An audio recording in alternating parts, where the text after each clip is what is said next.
Existe um experimento mental que filósofos e psicólogos retornam com frequência. O que acontece quando você pega um ser humano e expõe sistematicamente ao pior que outros seres humanos podem fazer e depois coloca esse mesmo ser humano no centro absoluto do poder? Não é um experimento hipotético. Aconteceu em Roma e foi do primeiro século depois de Cristo. E os resultados foi tão perturbador que historiadores ainda debatem 2000 anos depois onde termina a crueldade calculada e onde começa o colapso psicológico. Ou se essa distinção faz algum sentido quando você entende o que esse homem viveu antes de chegar ao poder. Eu sou o Lucas e esse é o canal Oculta História. Seja muito bem-vindo, considere se inscrever no canal e deixe o like para ajudar a gente a continuar crescendo. E vamos hoje falar sobre Calígula. E para entendê-lo, é essencial entender o mundo que o formou. Tibério havia governado Roma por 23 anos quando morreu em 37 depois de Cristo. E os últimos anos desse reinado foram, por qualquer medida histórica, um período de terror institucionalizado. Tibério havia se retirado para a ilha de Capri, no Golfo de Nápoles, e de lá governava o império através de um sistema de informantes, denúncias e execuções que tinham uma lógica própria e implacável. A lei de traição romana, a Lex Maiestatis, havia sido expandida a ponto de ser aplicável a praticamente qualquer comportamento. Dizer algo ambíguo em público podia ser interpretado como insulto ao imperador. Ter amizades erradas podia ser suficiente para uma acusação.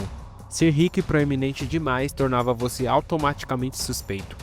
Senadores que haviam servido Roma por décadas foram executados com base em rumores. Famílias inteiras destruídas por associação. O filósofo estoico Cremúcio Cordo foi processado e levado ao suicídio porque em seus escritos havia elogiado Bruto e Cássio, os assassinos de Júlio César, usando a palavra patriotas. Roma expirava com cuidado, e num ambiente assim, um menino chamado Gaio Júlio César Augusto Germânico crescia vendo, peça por peça, sua família desaparecer. O pai de Gaio era Germânico, talvez o homem mais amado de Roma depois do próprio Augusto. General brilhante, carismático, generoso e com uma capacidade de inspirar lealdade que fazia Tibério perder o sono. Germânico morreu em 19 depois de Cristo, quando Gaio tinha 7 anos de idade. As circunstâncias foram suspeitas o suficiente para que o povo de Roma lamentasse abertamente e olhasse com raiva para Tibério. Um dos homens mais próximos ao imperador havia estado presente nos dias antes da morte de Germânico. Havia rumores de veneno? Nada, no entanto, foi provado. A mãe de Gaio, Agripina, não aceitou o luto em silêncio. Escreveu ao Senado, acusou Tibério publicamente e demandou investigação. Tibério respondeu exilando-a para a ilha de Pandatária. Ela morreu lá em 33 d.C., de fome, dizem alguns registros. Uma fome que pode ter sido forçada, pode ter sido uma recusa deliberada a comer como último ato de resistência. E nós nunca saberemos. O irmão mais velho de Gaio, Nero Júlio César, foi exilado e morreu, provavelmente executado ou levado ao suicídio. O segundo irmão, Drúzio Júlio César, foi preso em Roma. Os registros de Suetônio dizem que nos últimos dias antes de morrer de fome na cela, ele tentou comer o enchimento de seu colchão. Gaio era o mais novo, o menos ameaçador e o mais fácil de eliminar, e sobreviveu fazendo a única coisa que funcionava.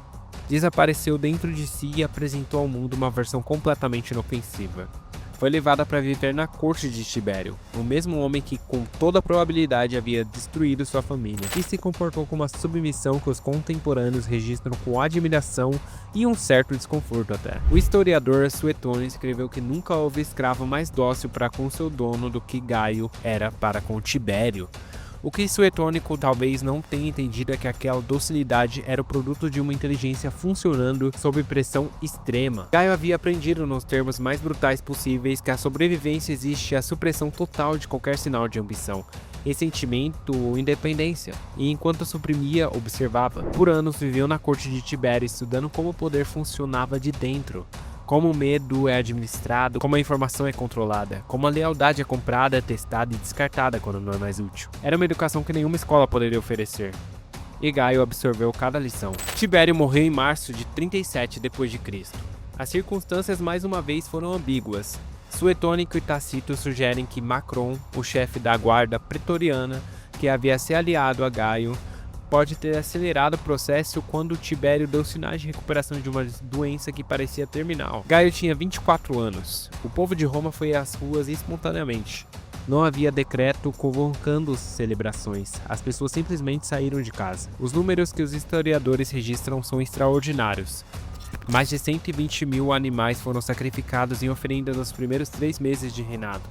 Pessoas se feriram nas multidões, morriam de exaustão e recusavam a ir embora. E Gaio, que havia passado a adolescência inteira aprendendo exatamente como gerenciar percepções, soube exatamente o que fazer com aquela energia. Os primeiros 7 meses foram uma performance de estadismo quase perfeita. Libertou prisioneiros políticos de Tibério, publicou os registros fiscais do governo que Tibério mantinha secretos, eliminou o imposto sobre vendas que sufocava o comércio, convocou de volta os exilados, tratou o Senado com deferência visível, chamando seus membros de companheiro em discursos públicos. Havia uma qualidade deliberada nisso tudo. Cada gesto era o oposto exato de algo que Tibério havia feito.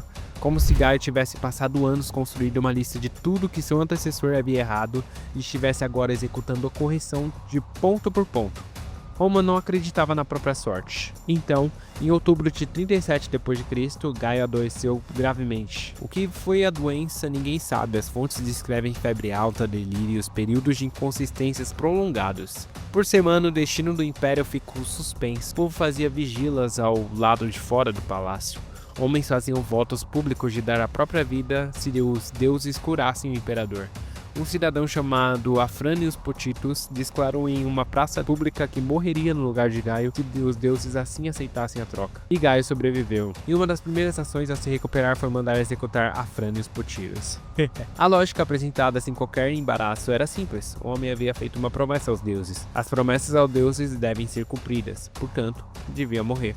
É tentador ler isso como loucura, mas há outra leitura possível. E ela é muito mais fria. Gaio havia passado a vida inteira aprendendo que o poder é frágil e que a compaixão é perigosa. A doença havia pela primeira vez tornado sua vulnerabilidade visível ao mundo inteiro. Agora, ele precisava estabelecer com toda a clareza possível qual seria o curso de agir, como se ele fosse dispensável. A execução de Afrânios Potitus era uma mensagem, a máscara havia sido tirada. O que Gaio, que a história conheceria como Calígula, construiu nos 3 anos seguintes não foi como muitos historiadores tentaram argumentar, o resultado de uma mente destruída pela doença. Era um sistema, pense na lógica que emerge quando você analisa cada ação individualmente e depois as coloca junta. A humilhação pública de senadores forçados a correr ao lado de sua carruagem por quilômetros com suas togas, chamando-o aos palácios no meio da noite apenas para serem dispensados sem explicações, obrigados a servir como escravos em banquetes, não era uma crueldade aleatória. Um homem humilhado publicamente perde credibilidade para liderar resistências. Todos que presenciaram a humilhação sabem que ele não reagiu. Isso torna qualquer postura subsequente de coragem suspeita, até para seus próprios aliados. A declaração da divindade, Calígula se apresentando publicamente como Deus, mandando substituir cabeças de estátuas de divindades pela sua, recebendo sacrifícios em templos construídos em sua honra e vida, não era delírio. Um Deus não pode ser julgado por lei humana, não existe precedente legal para processar uma divindade. Ao elevar-se acima da categoria humana, Calígula eliminava a estrutura jurídica através de qualquer oposição formal poderia operar. O esvaziamento do tesouro, Tibério havia acumulado reservas financeiras enormes através de décadas de economia, e Calígula as gastou em menos de um ano em construções, espetáculos, festas e presentes. Tão pouco era irresponsabilidade. Um estado sem reserva depende do imperador para funcionar. Cada funcionário, cada general, cada governador provincial que precisa de recursos para operar passa a depender diretamente da boa vontade de Calígula. A dependência econômica é uma correia invisível, mas absolutamente real. Quando o dinheiro acabou, Calígula criou um imposto sobre tudo que podia ser taxado: comida, processos judiciais, salários, prostituição, casamentos, divórcios, convocava senadores ricos para jogar dados e manipulava os resultados. Confiscava heranças alegando promessas feitas ao Estado. Cada mecanismo servia a mesma função: tornar qualquer resistência organizada e estruturalmente impossível. O que é perturbador não é a crueldade, é a coerência. Mas sistemas criados sobre terror têm um limite físico. Quanto mais Calígula apertava o controle, mais o círculo de pessoas que ele podia confiar encolhia. E quanto mais encolhia, mais ele precisava apertar para compensar. É uma espiral que não tem saída a não ser pela destruição de quem a criou. A conspiração que acabou com Calígula não nasceu do povo, não nasceu do Senado, nasceu de dentro da guarda pretoriana, os homens cuja função era protegê-lo. Quereas era um tribuno da guarda pretoriana, um oficial de carreira que havia servido com distinção. Calígula o humilhava regularmente em público, imitava sua voz para provocar risadas, chamava-o de covarde e afeminado, escolhia senhas diárias do palácio deliberadamente para humilhá-lo, usando como palavra como Vênus ou Priapo, que Quereas precisava repetir para os soldados. Cada humilhação era calculada e cada uma alimentava o que estava crescendo em silêncio. No dia 24 de janeiro de 41 d.C., durante os Jogos Palantinos, Calígula saiu do teatro por intervalo. No corredor, Tereas e os conspiradores estavam esperando. A primeira facada atingiu o ombro. Calígula gritou que ainda estava vivo. Continuaram. 30 facadas foi o resultado final. Algumas fontes antigas dizem que o feriram na boca.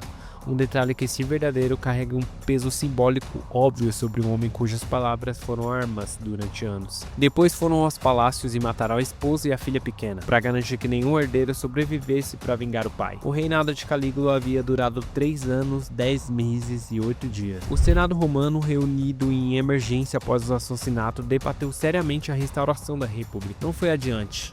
A guarda pretoriana já havia encontrado Cláudio, tio de Calígula, considerado por todos um homem inofensivo e levemente ridículo, escondido atrás de uma cortina no palácio, e havia proclamado imperador. Roma continuou sendo Roma, mas a pergunta que Calígula deixa e que nenhum historiador conseguiu responder de forma definitiva é essa: o que ele foi exatamente? Foi um homem destruído pela infância que chegou ao poder com um mapa mental de sobrevivência completamente inadequado para governar? Ou foi um operador político frio que usou o teatro de crueldade como instrumento de controle até que o sistema desmoronou sobre seu próprio peso? Ou ainda foi as duas coisas ao mesmo tempo, de forma que não conseguimos separar, porque trauma e estratégia, quando internalizados desde a infância, tornam-se indistinguíveis. O que é certo é isso: Calígula não foi uma anomalia que caiu do céu sobre Roma. Foi um produto de um sistema que passou décadas produzindo exatamente esse tipo de pessoa. Então, quando esse produto chegou ao poder, ficou genuinamente surpreso com o resultado. Roma criou Calígula e depois precisou matá-lo, como se a criação do monstro e a surpresa com sua existência